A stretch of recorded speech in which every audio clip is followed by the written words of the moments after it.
Grafika komputer. Grafika komputer adalah teknik-teknik dalam ilmu komputer dan matematika untuk merepresentasikan dan memanipulasi data gambar menggunakan komputer. Dengan bahasa lain, istilah grafika komputer juga dapat diartikan segala sesuatu selain teks atau suara. Seiring dengan perkembangan teknologi, gambar-gambar yang dihasilkan dan ditampilkan pada komputer menjadi bagian kehidupan sehari-hari yang dapat ditemui misalnya pada televisi. Selain itu juga grafika komputer ditemukan pada bidang-bidang kedokteran, geologi dan tak terkecuali dalam bidang pendidikan untuk pengajaran dan penulisan karya-karya ilmiah. Salah satu aplikasi yang nyata dari grafika komputer adalah untuk visualisasi data dalam bentuk grafis 2D atau 3D dilengkapi dengan animasi.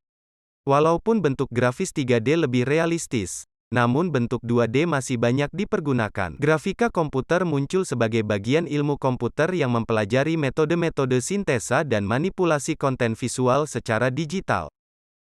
Visualisasi informasi dan sains telah menjadi fokus penelitian terutama yang berkaitan dengan fenomena-fenomena 3D dalam bidang arsitektur, meteorologi, kedokteran, biologi dan sebagainya. Penekanan diberikan dalam rangka menjawab pertanyaan bagaimana menghasilkan gambar benda yang realistis sesuai dengan kondisi dan situasi yang terjadi. Sejarah grafika komputer.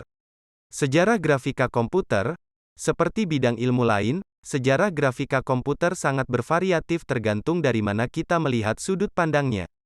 Namun beberapa nama menjadi pionir dalam pengembangan grafika komputer yaitu, William Fetter, mempopulerkan istilah computer graphics pada tahun 1960. Istilah ini digunakan untuk menjelaskan metode perancangan pesawat baru yang dikembangkan di tempat ia bekerja yaitu Boeing. Citra, yang direproduksi menggunakan plotter. Ivan Sutherland, seorang mahasiswa MIT pada tahun 1961 menciptakan program komputer yang disebut Sketchpad. Dengan bantuan light pen seseorang dapat menggambar bangun sederhana pada layar komputer.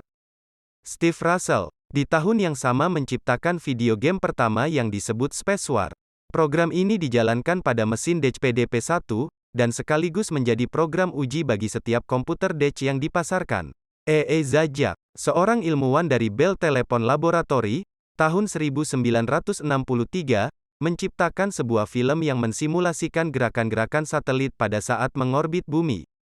Animasinya dilakukan menggunakan komputer mainframe IBM 7090. Pada waktu yang sama beberapa ilmuwan lain menciptakan film untuk mensimulasikan hukum Newton, gerakan fluida, cairan dan getaran.